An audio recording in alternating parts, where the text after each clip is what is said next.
Centrifugal pump.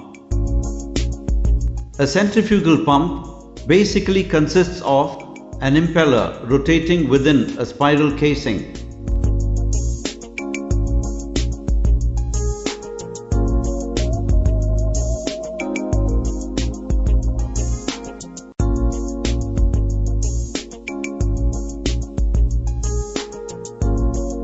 The fluid is discharged radially from the impeller around the entire circumference.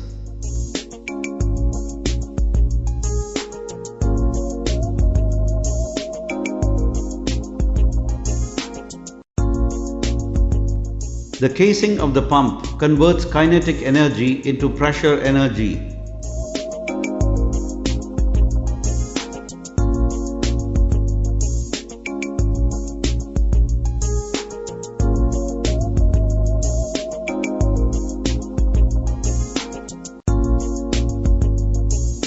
The efficiency of a centrifugal pump depends upon the size of the machine.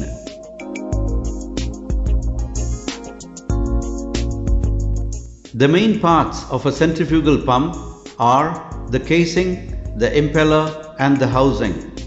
Now we can see the exploded complete view of a centrifugal pump.